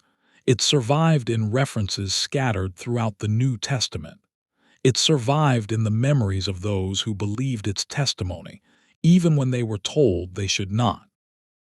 And now, in this age when knowledge is no longer controlled by gatekeepers, when anyone with a search engine can find what was once buried in monastery libraries, it has returned. Not with institutional approval, not with official endorsement, but with the quiet, unstoppable force of truth that refuses to be silenced. The testimony of Enoch is alive again, and its message is the same as it was 4,000 years ago. The boundary between heaven and earth is real. The watchers crossed it and the world drowned in the consequences. That boundary is still real, and it is still being tested. Every day, in every generation, by those who believe they can reach beyond their design and take what is forbidden. The watchers are bound, but their children walk among us, not as giants but as spirits, as whispers, as temptations dressed as enlightenment, and they are waiting for you to open the door. Do not open it. Walk with God instead, the way Enoch did. The way every faithful soul has walked since the beginning, not because it is easy, but because it is the only path that leads to life. The war is not over. The verdict is not yet executed.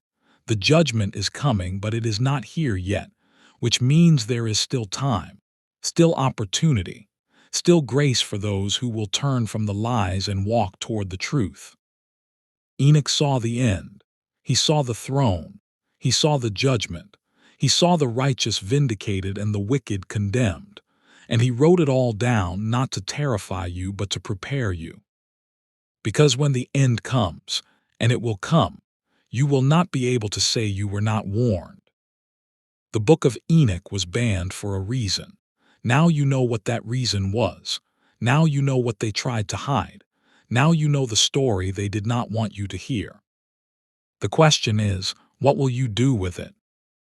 There is a moment in the book of Revelation that mirrors the experience of Enoch in a way most people miss. John, exiled on the island of Patmos, is caught up into heaven. He sees the throne. He sees the elders and the living creatures. He sees the Lamb standing as though slain. And then he sees a scroll sealed with 7 seals, and a mighty angel proclaiming with a loud voice, "Who is worthy to break the seals and open the scroll?" And no one is found worthy. Not in heaven, not on earth, not under the earth. The scroll remains sealed. The knowledge remains hidden. And John weeps because if the scroll cannot be opened, then the story cannot move forward. The plan cannot unfold. The judgment cannot come. The restoration cannot begin. But then one of the elders says to him, "Do not weep. See, the Lion of the tribe of Judah, the Root of David, has triumphed. He is able to open the scroll." And the Lamb takes the scroll, and one by one the seals are broken, and with each seal something hidden is revealed. Something that was locked away is set loose. Knowledge that was forbidden is now made known. The Book of Enoch is like that scroll. For centuries it was sealed, not by wax or ribbon, but by councils and gatekeepers who decided the people could not be trusted with its contents. It was hidden, not destroyed because that would have drawn too much attention, but removed, placed out of reach, made inaccessible to the ordinary believer. But the seal has been broken, the book has been opened, and what was hidden is now revealed. You are living in the generation that has access to what previous generations were denied. You can read Enoch's testimony in your own language, on your own time, without needing permission from a priest or approval from a council. The knowledge is free. The warning is clear. And with that access comes responsibility.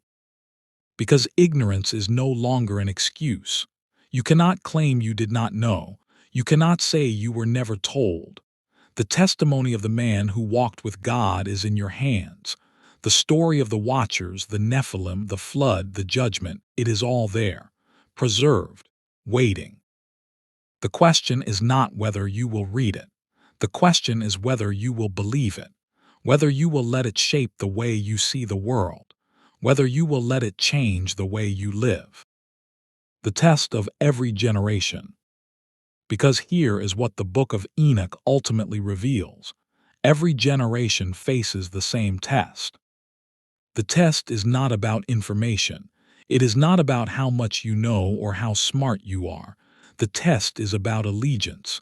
It is about what you worship, what you bow to, what you are willing to sacrifice for. The people before the flood failed the test. They looked at the watchers, these glorious, powerful beings who descended from heaven, and they worshiped them. They listened to their teachings. They took their gifts. They intermarried with them. They abandoned the Creator for the promise of becoming like gods themselves. And the result was annihilation. But the test did not end with the flood. It came again in different forms in different ages. Israel faced it in the Promised Land when they were commanded to destroy the Nephilim remnants and instead made treaties with them. They failed. Rome faced it when the empire decided to merge the faith with political power, creating a version of Christianity that looked more like imperial religion than the message of Jesus. They failed. And now the test is here again, for you, for this generation. The watchers are bound, but their strategy is alive. The Nephilim are dead, but their spirits roam. The flood has passed, but the corruption has returned. And the same choice that faced the ancients now faces you. Will you worship the Creator? Or will you worship the creation? Will you seek wisdom from above? Or will you grasp for forbidden knowledge that promises power but delivers destruction? The modern world offers you the same temptations the watchers offered humanity before the flood. Knowledge that promises to make you like God. Technology that allows you to rewrite the code of life. Philosophies that tell you to trust yourself above all else. Systems that reduce you to data and tell you that you are what the algorithm says you are. And underneath it all, the same whisper. You can be your own God. You do not need to submit. You do not need to obey. You can decide for yourself what is right and wrong. You can take what you want. You deserve it. That whisper is not new. It is ancient, and it is a lie. The Book of Enoch exposes that lie. It shows you where it leads. It gives you the ending so you do not have to live through it to find out. And it offers you a different path. The path Enoch walked. The path of humility, of surrender, of walking with God instead of trying to become God. That path is narrow. It is lonely. It will make you strange to your generation, the way Enoch was strange to his. But it is the only path that leads to life. The testimony that cannot be silenced. The councils thought they could silence Enoch by removing his book from the canon, but they underestimated the power of testimony. Because testimony is not just words on a page. Testimony is a life lived, a choice made, a stand taken. Enoch's testimony was not his writings, though those were important. His testimony was his walk. The fact that he lived 365 years in intimate relationship with the Creator and then was taken up without tasting death. That testimony cannot be erased. It is written into the fabric of Scripture. Genesis 5:24 remains in the canon even though the Book of Enoch does not. Hebrews 11:5 remains. By faith Enoch was taken from this life so that he did not experience death. He could not be found because God had taken him away. For before he was taken, he was commended as one who pleased God.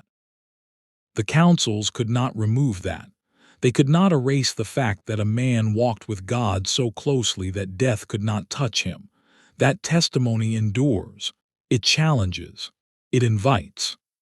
And now, in this generation, the full context of that testimony has been restored. The Book of Enoch is no longer hidden.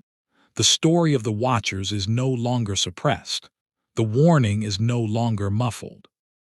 You have been given something precious, something dangerous, something that was kept from millions of believers for centuries.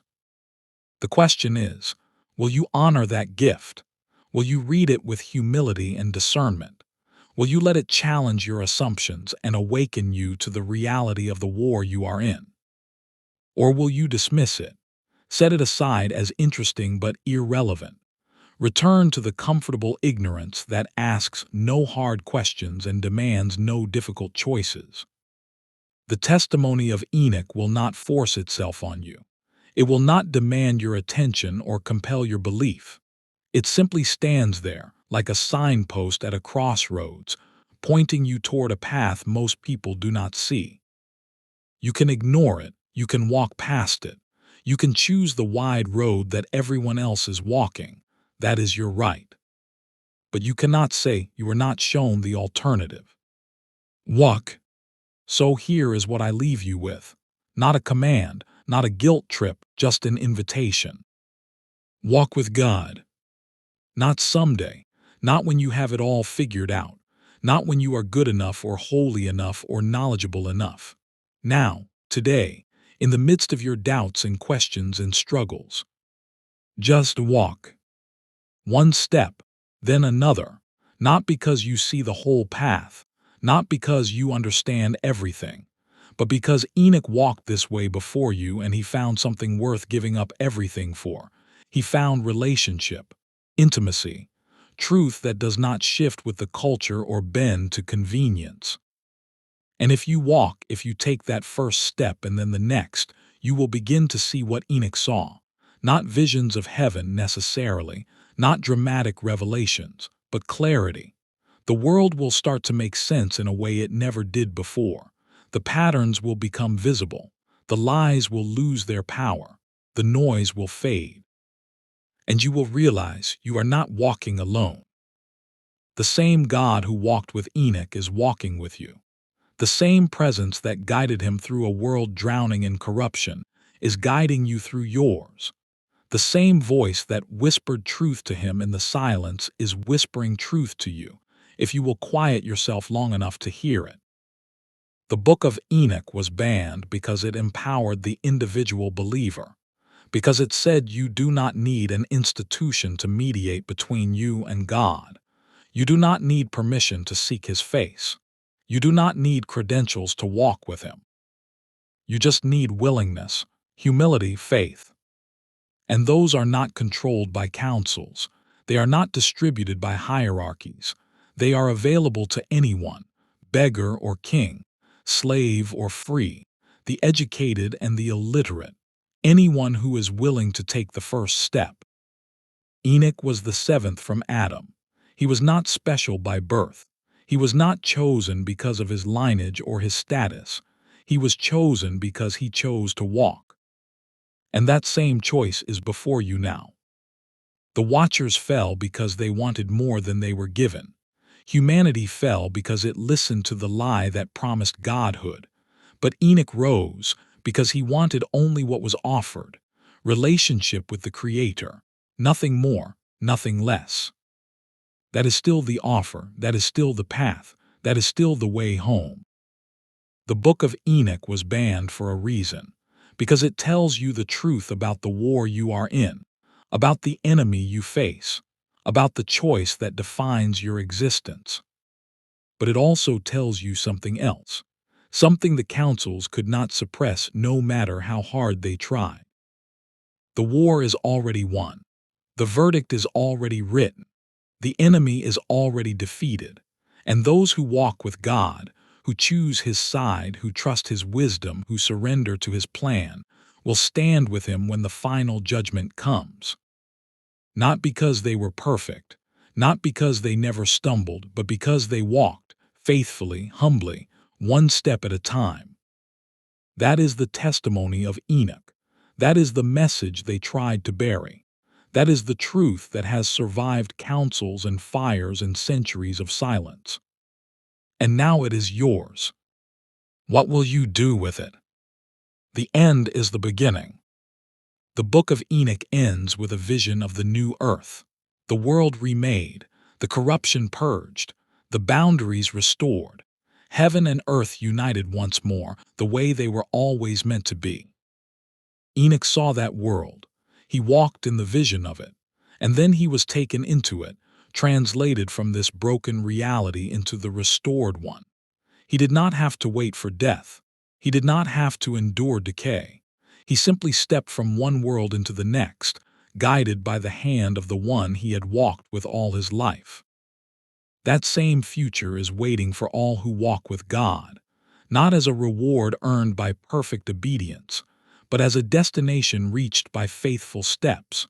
The world is groaning, waiting for that day. The creation itself is longing to be set free from its bondage to corruption. And when that day comes, when the seventh seal is broken and the seventh trumpet sounds and the seventh bowl is poured out, everything hidden will be revealed. Every lie will be exposed. Every account will be settled. The watchers will be dragged from their prison and cast into the fire. The demons will be silenced. The corrupt systems built on their lies will collapse, and those who walked with God, who chose truth over comfort, humility over pride, surrender over rebellion, will inherit the earth. Not this earth, the new one, the one Enoch saw, the one where righteousness dwells and the knowledge of the Lord covers the earth like the waters cover the sea. That is the promise. That is the hope. That is why the testimony of Enoch could not stay buried. Because we need to know how the story ends. We need to know that the suffering is not meaningless, that the struggle is not in vain, that the choice to walk with God, even when it costs everything, leads somewhere worth going. Enoch knew, he saw. He walked into that future while still in the flesh. And his testimony stands as proof. The promises of God are true. The warnings are real. The war is worth fighting. And the one who calls you to walk with him is faithful to finish what he started. The Book of Enoch was banned for a reason, but it has returned for a reason too. Because this generation needs to hear what the ancients knew. The boundary between heaven and earth is real. The war is ongoing. The enemy is ancient and cunning, but the outcome is certain.